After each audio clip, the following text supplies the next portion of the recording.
مابعد کربلا کے تعلق سے آپ حضرات سماعت فرما چکے ہیں کہ کربلا کے بعد میں آخر کار امام عالی مقام رضی اللہ تعالی عنہ کے جو بچے اور عورتیں اور بیمار حضرت زین العابدین جو کربلا میں تھے، ان کے ساتھ میں کیسے کیسے مظالم کے پہاڑ توڑے گئے، یہ میں بیان کر چکا ہوں۔ وہ کوفے تک کتنی مصائب و آلام میں گرفتار ہو کر کے پہنچے، پھر وہاں سے ملک شام تک کس مصائب و آلام کو اٹھاتے ہوئے اور برداشت کرتے ہوئے وہاں تک پہنچے، پھر وہاں سے مدینہ منورہ کیسے کیسے مصائب و آلام کا سامنا ان کو کرنا پڑا، یہ سب میں بیان کر چکا ہوں۔ جن لوگوں نے امام عالی مقام رضی اللہ تعالی عنہ کو قتل کیا، کربلا کے اندر حضرت قاسم، حضرت علی اکبر، حضرت عباس علمدار، حضرت علی اصغر اور جو شہدائے کربلا ہیں، آخر کار پھر ان کا انجام کیا ہوا، انشاءاللہ العظیم آج تھوڑے سے وقت میں سب کا تو نہیں ہو سکتا، لیکن چند لوگوں کے تعلق سے کہ جو ظلم و ستم کے پہاڑ جنہوں نے توڑے، پھر ان کا انجام کیا ہوا، انشاءاللہ یہ میں بیان کروں گا۔ لیکن اس سے پہلے آپ ذرا سمجھ لیں کہ یزید پلید کی خباثت کا عالم کیا تھا۔ امام عالی مقام رضی اللہ تعالی عنہ کی شہادت کے بعد میں سب سے بڑی رکاوٹ جو اس کے بیچ میں تھی وہ امام عالی مقام کی ذات مقدسہ تھی، اور جب امام عالی مقام کو شہید کر دیا گیا تو اب اس کے راستے میں کوئی رکاوٹ نہ رہی، اللہ اکبر، کوئی روکنے ٹوکنے والا نہ رہا۔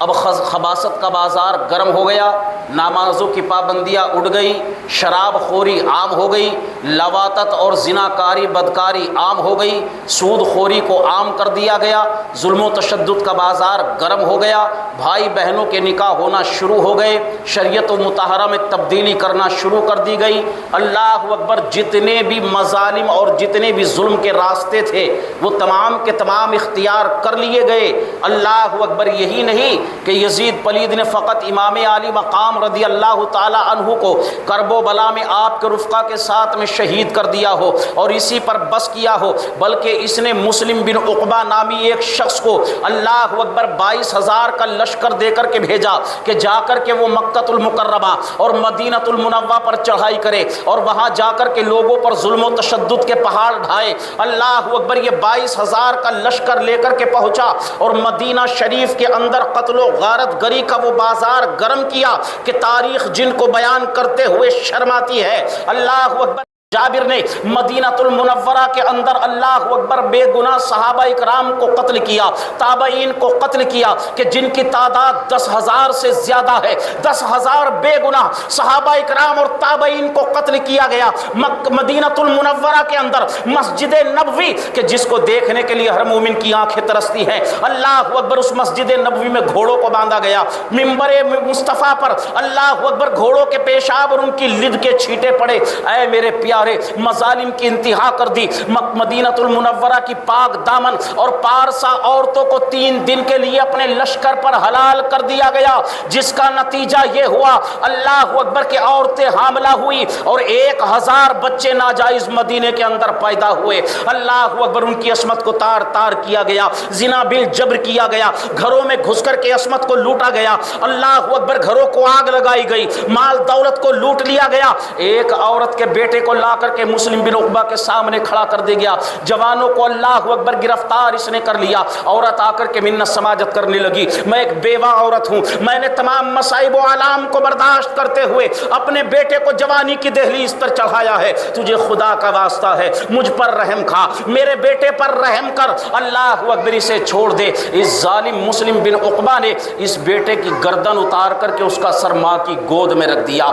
آپ ذرا سوچ کر کے دیکھیں ماں کی ممتا کا عالم کیا ہوا ہوگا، کیسے کیسے ظلم و تشدد کے پہاڑ ڈھائے، اور اس نے کہا تو زندہ ہے، اپنے زندہ رہنے کو غنیمت جان کے اس کو بچانے چلی آئی ہے۔ ایک اور کے بیٹے کو اس نے اسی طریقے پر قتل کیا۔ اللہ اکبر، ام یزید اس عورت کا نام بتایا جاتا ہے۔ اس نے قسم کھائی کہ اگر اللہ تبارک و تعالیٰ نے مجھے غلبہ دیا، اللہ تبارک و تعالیٰ نے اگر مجھے قوت و طاقت دی تو میں مسلم بن عقبہ کو زندہ یا مردہ ضرور جلاؤں گی۔ اللہ اکبر، مدینے کے اندر تمام تر خباثت پھیلانے کے بعد میں، مدینے کی عظمتوں کو پامال کرنے کے بعد میں، وہ مدینہ کے جس کے بارے میں میرے آقا صلی اللہ تعالیٰ علیہ وسلم نے ارشاد فرمایا کہ جو مدینہ والوں سے مکر و فریب کرے گا یا مدینہ والوں سے جنگ کرے گا، اللہ تبارک و تعالیٰ اسے ایسے پگھلائے گا کہ جیسے پانی میں نمک گھل جایا کرتا ہے۔ اللہ اکبر کبیرہ۔ میرے آقا ارشاد فرماتے ہیں جو مدینے والوں سے مکر و فریب کرتا ہے، مدینے والوں سے برائی کا ارادہ بھی کرتا ہے،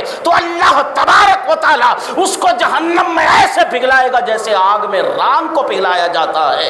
اللہ اکبر کبیرہ۔ اس مدینے کی بے حرمتی کی گئی، 3 دن تک لوگ مسجد نبوی میں نماز پڑھنے کے شرف سے اللہ اکبر محروم رہے اور بے اذان و نماز مسجد نبوی رہی۔ اے میرے پیارے، یہ مظالم کے پہاڑ توڑے گئے امام عالی مقام کی شہادت کے بعد میں، اور پھر یہ لشکر اللہ اکبر مدینے کے اندر قتل و غارت گری کا بازار گرم کرنے کے بعد اب مکے کا رخ کرتا ہے اور مکے کی جانب بڑھتا ہے تاکہ مکے میں جا کر کے اللہ اکبر بے گناہوں کو قتل کیا جائے، وہاں بھی جبر و تشدد کے پہاڑ توڑے جائیں یزید کے حکم نامے سے۔ اب یہ لشکر مدینے کا رخ کرتا ہے کہ راستے میں ہی مسلم بن عقبہ جو ان کا لیڈر تھا، اس کا اللہ اکبر وہ ہلاک ہو گیا، فالج کے مرض میں مبتلا ہوا اور اسی مرض میں وہ ہلاک ہو گیا۔ ان لوگوں نے اس کو وہیں پر دفن کیا اور یہ لشکر آگے بڑھ گیا۔ اللہ اکبر ابن نمیر کی سرکردگی میں اب یہ لشکر آگے بڑھنے لگا۔ جب اس عورت کو خبر ہوئی کہ جس نے قسم کھائی تھی کہ مسلم بن عقبہ کو زندہ یا مردہ ضرور جلائے گی، یہ چند آدمیوں کو لے کر کے پہنچی اور اسے قبر سے نکالنے کے لیے تاکہ قبر سے نکال کر کے جلایا جائے۔ جب قبر کو کھودا گیا اور کفن ہٹا کر کے دیکھا گیا، اللہ اکبر تمام لوگوں نے دیکھا ایک اژدہا اس کی گردن میں لپٹا ہوا ہے جو اس کی ناک کی ہڈی کو پکڑ کر کے چوس رہا تھا۔ لوگوں نے کہا کہ اللہ تبارک و تعالیٰ نے اسے عذاب میں مبتلا کر دیا ہے، اب تو اپنی قسم سے باز آ جا اور واپس چل۔ مگر عورت نے کہا نہیں نہیں، اللہ کی قسم میں اپنی قسم کو ضرور پورا کروں گی۔ لوگوں نے کہا چلو پاؤں کی جانب سے نکالا جائے۔ جب پاؤں کی جانب سے کفن ہٹا کر کے دیکھا تو پاؤں کی جانب بھی ایک اژدہا لپٹا ہوا ہے اور اس پر عذاب الہی ہو رہا ہے۔ لوگوں نے کہا بھی عذاب الہی میں مبتلا ہے، اب اپنی قسم سے باز آ جا اور چل۔ مگر عورت نے کہا نہیں، میں اپنی قسم کو یقینی طور پر پورا کروں گی۔ اس نے وضو بنایا، مصلی بچھایا، 2 رکعت نماز ادا کرتی ہے، بارگاہ مولا میں عریضہ پیش کرتی ہے، دعا کرتی ہے مالک و مولا تو خوب جانتا ہے کہ میری جو منت ہے، میری جو نیت ہے فقط تیری رضا کے لیے ہے۔ اے مولا مجھے غلبہ عطا فرما، مجھے قوت عطا فرما، مجھے طاقت عطا فرما، ایسے اسباب پیدا فرما کہ میں اپنی قسم کو پورا کروں۔ اللہ اکبر۔ یہ دعا کرنے کے بعد میں اس نے ایک چھڑی کو اٹھایا، ایک لکڑی کو اٹھایا اور اس سانپ کی دم پر مارا، وہ سانپ چلا گیا۔ پھر دوسرے سانپ کی دم پر مارا، وہ بھی چلا گیا۔ پھر اس نے مسلم بن عقبہ کو وہاں سے نکالا اور نکال کر کے اس کی لاش کو جلا دیا۔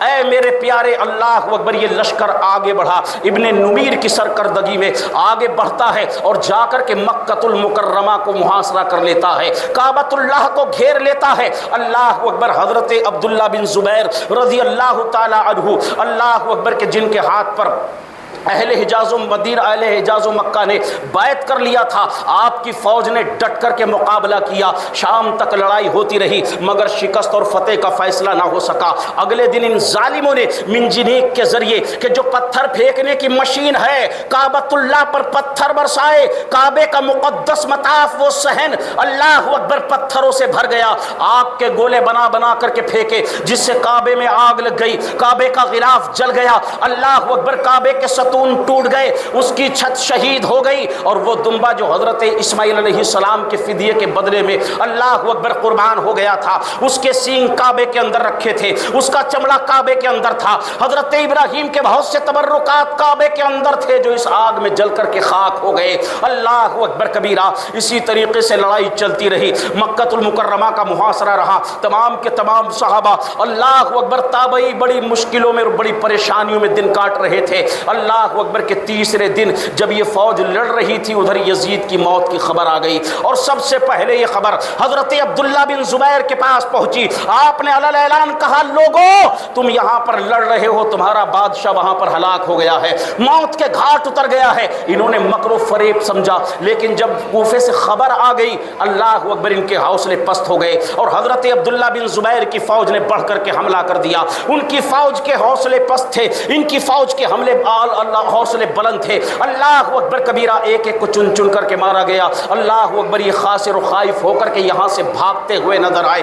اس طریقے سے مکہ المکرمہ والوں کو ان کے ظلم سے نجات ملی۔ آپ ذرا دیکھیں تو صحیح، امام عالی مقام کو شہید کیا، مکہ المکرمہ کی بے حرمتی، مدینہ المنورہ کی بے حرمتی کی، اللہ اکبر دین کے نظام کے درہم برہم کر دیا۔ ایسے ظالم و جابر یزید پلیت کو آج کچھ لوگ ایڑی اور چوٹی کا زور لگا کر کے بخشا بخشایا اور جنتی ثابت کرنے کے لیے اللہ اکبر ایڑی چوٹی کا زور لگاتے ہیں، اللہ اکبر کبیرہ، اور کہتے ہیں یزید کے حواری کہ جس یزید کا بخشا بخشایا اور جنتی ہونا حدیث پاک سے ثابت ہو تو ایسے یزید کی بیعت نہ کرنا اور اس کے مقابلے میں جانا اللہ اکبر کبیرہ یہ بغاوت نہیں ہے تو کیا ہے؟ تمام بغاوت اور فساد کی ذمہ داری امام عالی مقام کے کاندھے پر ڈالتے ہیں۔ وہ اپنے آپ کو چاہے سنی کہلاتے ہوں، چاہے بریلوی کہلاتے ہوں، چاہے دیوبندی کہلاتے ہوں، یقینی طور پر ایسے بدبخت خارجی اور یزیدی اور دشمن اہل بیت ہیں، اس کے سوا کچھ نہیں ہے۔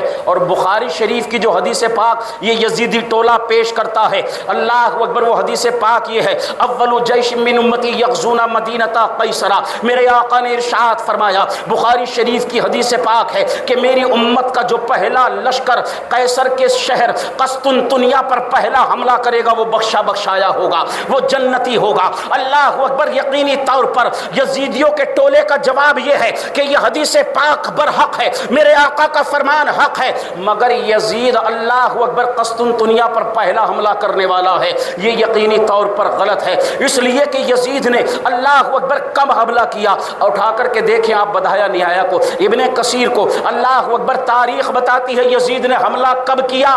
سن ہجری 49، 52، 50 یا 55، چار قول ملتے ہیں، یا تو 49 میں، یا تو 50 میں، یا 52 میں، یا 55 میں۔ 49 سے لے کر کے 50 تک کی کسی جنگ میں یزید نے حملہ کیا، چاہے وہ سپہ سالار رہا ہو یا معمولی سپاہی رہا ہو، مگر اس سے پہلے قسطنطنیہ پر حملہ ہو چکا ہے۔ اللہ اکبر کبیرہ، اٹھائی ابو داؤد شریف، اور عام کتب کے معاملے میں اس کو زیادہ ترجیح دی جائے گی۔ اللہ اکبر کبیرہ ابو داؤد شریف کے اندر موجود ہے، آپ دیکھیں تو صحیح، اللہ اکبر کے قسطنطنیہ پر اس سے پہلے حملہ ہو چکا ہے کہ جس کے سپہ سالار حضرت عبد الرحمن اللہ اکبر بن خالد بن ولید تھے، اور ان کے ساتھ میں حضرت ابو ایوب انصاری بھی موجود تھے کہ جن کا انتقال سن ہجری 47 یا 46 میں ہو چکا ہے۔ تو مجھے بتاؤ کہ 47 یا 46 میں جس آدمی کا انتقال ہو گیا تو قسطنطنیہ پر حملہ 46 یا 47 سے پہلے ہوا کہ نہیں ہوا؟ ارے ہوا کہ نہیں ہوا بھئی؟ 46 یا 47 میں اگر انتقال فرما گئے تو مطلب یہ ہے کہ 46 یا 47 سے پہلے قسطنطنیہ پر حملہ ہو چکا ہے، اور یزید نے حملہ کیا 49 سے لے کر کے 55 تک کسی جنگ میں۔ اللہ اکبر کبیرہ، اور میرے آقا کی حدیث ہے، اولو جیش من امتی یغزون، جو پہلا لشکر، جو پہلی مرتبہ قسطنطنیہ پر حملہ کرے گا وہ بخشا بخشایا ہوگا۔ اللہ اکبر کبیرہ، تو جب پہلا حملہ کرنے والوں میں یزید داخل ہی نہیں ہے تو اس حدیث کے مستحجہ فضا کا بھی وہ حقدار نہیں۔ اللہ اکبر کبیرہ، اے میرے پیارے، ایسے ایسے خوفناک اور اتنے ظلم و تشدد کے باوجود پتہ نہیں کیا ہو گیا لوگوں کی آنکھوں پر، کیسے پردے پڑے ہوئے ہیں۔ اللہ اکبر کے امام عالی مقام کو باغی اور یزید کو امیر المومنین کہتے ہوئے نظر آتے ہیں۔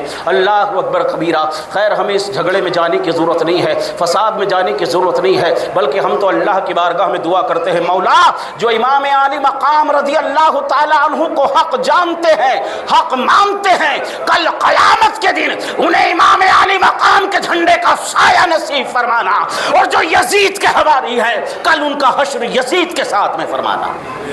اللہ اکبر، اے میرے پیارے، ایسے ایسے ظلم و تشدد، میں نے کہا کہ امام عالی مقام اور مابعد کربلا کے تعلق سے میں بیان کر چکا ہوں کہ کربلا کے بعد میں کیا ہوا، مگر جن لوگوں نے امام عالی مقام کو قتل کیا، تمام شہداء کرام کو قتل کیا، ان کا انجام کیا ہوتا ہے آپ ذرا دیکھیں تو صحیح۔ خلیفہ ہارون رشید کا زمانہ ہے، اس نے اپنے ایک وزیر سے کہا کہ جاؤ اور کسی ایسے عالم دین کو میرے پاس لے کر کے آؤ کہ جس نے کوئی عجیب و غریب واقعہ اپنی آنکھوں سے دیکھا ہو یا کسی سے سنا ہو، وہ عجیب بات آ کر کے مجھے بتائے۔ یہ وزیر نکلا اور تمام علماء سے ملاقات کرتا ہے، مگر اس کا مقصد حاصل نہ ہو سکا۔ اس نے سوچا ایک اور اللہ کی ولیہ، ایک عارفہ اسی شہر کے اندر اندر موجود ہے، کیوں نہ اس کی بارگاہ میں بھی پہنچا جائے۔ جب عارفہ کی بارگاہ میں پہنچتا ہے، اللہ اکبر، اس عورت نے سوال سے پہلے کہا کہ جس مقصد کے لیے آیا ہے فلاں مقام پر چلا جا، وہاں پر ایک شخص تجھے مل جائے گا، اس شخص کو لے کر کے بادشاہ کے یہاں چلا جا، تیرا مقصد حاصل ہو جائے گا۔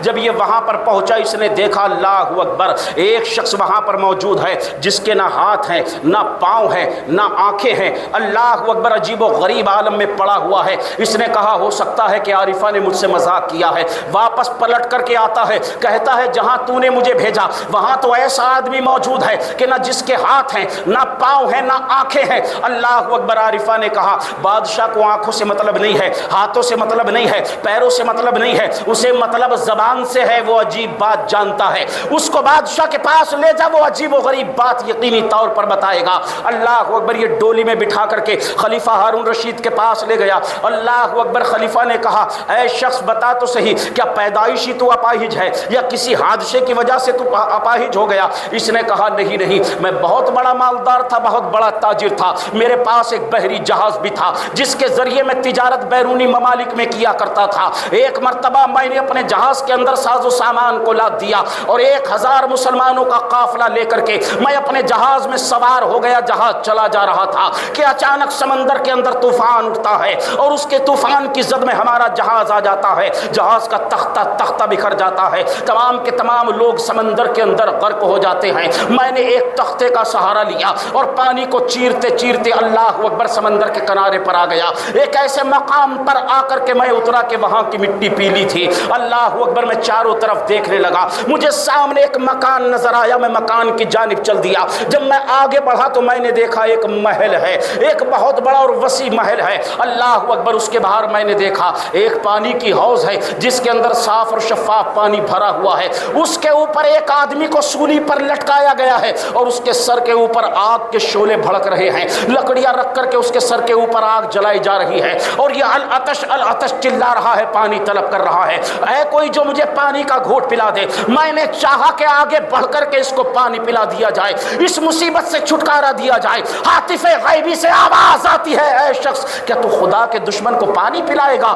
باز آ جا اپنی حرکت سے۔ کہتا ہے میں ڈر گیا اور پیچھے ہٹ گیا۔ میں محل کے اندر داخل ہوا، میں نے دیکھا محل کے اندر بہت بڑا گڑھا ہے، اللہ اکبر کبیرہ، جس کے اندر آگ جل رہی ہے اور اس میں بے شمار لوگ جل رہے ہیں، چیخ رہے ہیں، چلا رہے ہیں، مدد طلب کر رہے ہیں، ہمیں کوئی بچا لے، اللہ کے لیے ہمیں یہاں سے کوئی نکال لو۔ اللہ اکبر کہتا ہے میں پھر آگے بڑھ گیا، میں ان کو نکالنے لگا۔ آواز آتی ہے تجھے سمجھا دیا گیا تھا یہ دشمن خدا ہے مگر تو نہیں مانا، لہٰذا تجھے سزا یہ دی جاتی ہے کہ تیرے ہاتھ پاؤں کو ختم کیا جاتا ہے، تیری آنکھوں کی روشنی کو ختم کیا جاتا ہے، یا تو اسے برداشت کر لے یا آخرت میں جہنم میں جانے کے لیے تیار ہو جا۔ اللہ اکبر کبیرہ، میں نے اس سزا کو برداشت کر لیا، میرے ہاتھ اور پاؤں کو چھین لیا گیا، میرے آنکھوں کی روشنی کو چھین لیا گیا۔ میں نے عرض کی آخرکار یہ کون لوگ ہیں؟ مجھے بتایا گیا کہ باہر جو پھانسی پر لٹکا ہوا ہے وہ یزید پلید ہے، اور یہ جو تمام کے تمام اس گڑھے میں آگ کے اندر جلتے ہوئے نظر آ رہے ہیں یہ تمام کے تمام اس کے مددگار ہیں۔ امام علی مقام رضی اللہ تعالی عنہ، اللہ اکبر کبیرہ، شہید کرنے والے کیسے کیسے عذابوں میں گرفتار ہوئے، آپ ذرا سنیں تو صحیح۔ اللہ اکبر، میرے آقا صلی اللہ تعالیٰ علیہ وسلم نے ارشاد فرمایا، آپ نے ارشاد فرمایا کہ قاتل حسین اللہ اکبر ایک بکسے کے اندر بند کیا جائے گا، ہاتھ اور پاؤں زنجیر سے بندھے ہوں گے، الٹا جہنم میں لٹکا ہوگا۔ میرے آقا ارشاد فرماتے ہیں رب کعبہ آدھی دنیا کے لوگوں کو جتنا عذاب دے گا اتنا تنہا قاتل حسین کو عذاب دے گا۔ اللہ اکبر کبیرہ، میرے آقا صلی اللہ تعالیٰ علیہ وسلم نے ارشاد فرمایا، اے لوگو، رب کعبہ نے وعدہ فرمایا ہے کہ میں نے حضرت یحییٰ بن زکریا کے بدلے میں 70,000 کو مارا تھا، اے محبوب تیرے نواسے کے بدلے میں 70 اور 70 1,40,000 کو موت کے گھاٹ اتار دیا جائے گا۔ اے میرے پیارے، آپ دیکھیں کہ جب یزید موت کے گھاٹ اتر گیا، اللہ اکبر کبیرہ، وقت اتنا نہیں ہے کہ اس کی موت کی میں آپ کو بتاؤں، ڈیٹیل انشاءاللہ پھر بیان کروں گا، بس کم سے کم ایک کا تو میں آپ کو انجام بتا دوں، کیونکہ وقت بڑی تیزی سے بھاگ جاتا ہے، ہمارے آنے کا طریقہ تو خیر وہی ہے، اس پر گفتگو کریں تو پھر وقت وہ بھی چلا جائے گا جو ہے۔ بہرحال اللہ اکبر کبیرہ، جب یزید موت کے گھاٹ اترا تو اہل مکہ اور حجاز نے حضرت عبداللہ بن زبیر کے ہاتھ پر بیعت کر لی، اور مصر اور شام والوں نے معاویہ بن یزید کو، جو کہ یزید کا بیٹا تھا، اسے تخت نشی بنا دیا، تخت پر بٹھا دیا۔ اگرچہ یہ یزید کا بیٹا تھا مگر نیک خصلت تھا، نیک طبیعت تھا، اپنے باپ کے کاموں سے نفرت کرتا تھا، گھن کرتا تھا۔ یہ بیماری کے عالم میں تخت پر بیٹھا، اللہ اکبر، بیماری ہی کے عالم میں مر بھی گیا، بیماری کے عالم میں انتقال بھی کر گیا۔ 40 دن یا 2 مہینہ یا 3 مہینہ یہ تخت پر بیٹھا رہا، مگر اس نے نہ کہیں فوج بھیجی، نہ کوئی اور ایسا کارنامہ انجام دیا کہ جس کو بیان کیا جائے۔ بیماری کے عالم میں بیٹھا اور بیماری کے عالم میں انتقال کر گیا۔ کسی نے کہا کہ اپنے مرنے سے پہلے اللہ اکبر کسی کو آپ جو ہے اپنا نائب مقرر فرما دے۔ اس نے کہا میں نے خلافت میں کوئی حلاوت نہیں دیکھی، تو پھر دوسروں کو اس سختی میں کیوں مبتلا کر کے جاؤں۔ اللہ اکبر کبیرہ، اس کا انتقال ہو گیا۔ اس کے انتقال کے بعد میں مروان جو سازش، پھر جو ہے شام والوں نے بھی اور مصر والوں نے بھی حضرت عبداللہ بن زبیر کے ہاتھ پر جو ہے بیعت کر لی، مگر مروان نے پھر سازشیں کر کے، اللہ اکبر، ایک تاریخ میں آتا ہے کہ یزید کی بیوی سے اس نے نکاح بھی کر لیا۔ پھر اس نے تمام کی تمام سازشیں رچ کر کے اللہ اکبر مصر اور شام پر یہ مسلط ہو گیا، حاکم بن بیٹھا۔ اللہ اکبر، جب یہ مرا تو اس کا بیٹا اللہ اکبر عبد الملک، خلیفہ عبد الملک جس کا نام ہے، اللہ اکبر، جب اس کا دور آیا تو اس کے دور میں مختار سقفی کو کوفے پر تسلط حاصل ہوا۔ یہ کوفے پر اللہ اکبر گورنر بن کر کے آیا مختار سقفی جس کا نام ہے۔ اس نے قسم کھائی اور کہا لوگوں یاد رکھنا، رب کعبہ کی قسم کہ جو امام حسین کے مقابلے میں کربلا کی دھرتی پر گیا تھا، ان میں سے دنیا کے اندر ایک کو بھی چلتا پھرتا نہیں رہنے دوں گا، زندہ نہیں رہنے دوں گا، بلکہ ان کو تڑپا تڑپا کر کے جہنم رسید کروں گا۔ ایک ایک سے حسین کے خون کا بدلہ لیا جائے گا، تمام کرب و بلا کے شہیدوں کا بدلہ لیا جائے گا۔ اور مختار بن سقفی نے چن چن کر کے اللہ اکبر کبیرہ قتل کرنا شروع کر دیا۔ کوفے کے در و دیوار ہلنے لگے، کوفے کی سرزمین اللہ اکبر لرزنے لگی، تمام کوفیوں کے دل دہل گئے، اور جو کربلا میں گئے تھے خوف زدہ ہو کر کے اپنی جانیں بچا کر کے بھاگنے لگے۔ اللہ اکبر، مختار سقفی نے کہا رب کعبہ کی قسم میں صبح ایک ایسے شخص کو قتل کروں گا کہ جس کے قتل سے تمام مومنین اور ملائکہ مقربین خوشیاں منائیں گے۔ اللہ اکبر، ابن اسود اس کے پاس میں بیٹھا تھا،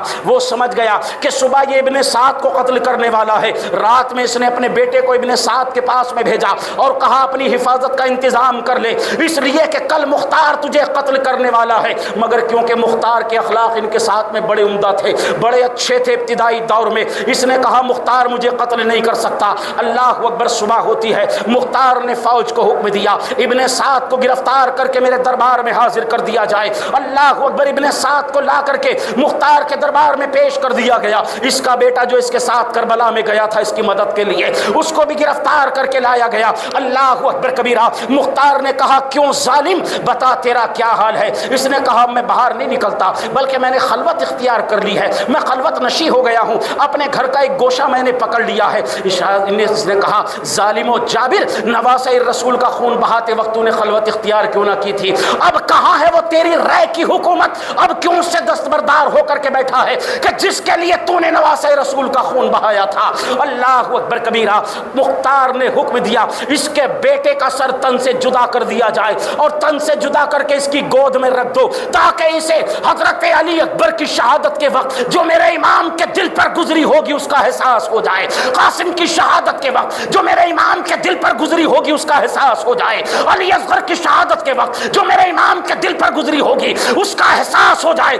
اس کے بیٹے کا سر تن سے جدا کر دیا گیا، اس کی گود میں رکھا گیا۔ ابن سعد چیخا چلایا، اپنے سر کو پیٹ رہا تھا کہ مختار نے حکم دیا اس ظالم کا سر بھی تن سے جدا کر دیا جائے۔ اس کا سر بھی تن سے جدا کر دیا گیا، جسم کی بوٹیاں بوٹیاں کر کے چیل کبوں کے لیے چھوڑ دی گئی۔ اللہ اکبر کبیرہ، یہ قاتلین امام حسین کے انجام اللہ اکبر کبیرہ کیسے ہوئے اور کتنے بھیانک انجام کو یہ لوگ پہنچے ہیں۔ اللہ اکبر کبیرہ، اگر انشاءاللہ العظیم زندگی بخیر رہی اور وقت نے ساتھ دیا تو آئندہ جمعے کو میں بیان کرنے کی کوشش کروں گا کہ ان کا کیسا کیسا بھیانک انجام ہوا، کیسی کیسی سزا ان کو دی گئی۔ اللہ اکبر، اور پھر بعد میں مختار سقفی کا انجام کیا ہوا۔ اللہ اکبر، آپ یہ بھی سماعت فرمائیں گے انشاءاللہ العظیم۔ رب کعبہ کی بارگاہ میں دعا گو ہوں، مولا کریم کہنے سننے میں جو خطا لغزش ہو گئی ہو کو اپنے حبیب کے صدقہ فیل سے معاف فرمائے اور صحیح کہنے کی توفیق عطا فرمائے۔ استغفر اللہ ربی من کل ذنب و اتوب الیہ۔ جن حضرات نے سنت ادا نہ کی ہو وہ سنت ادا کر لیں۔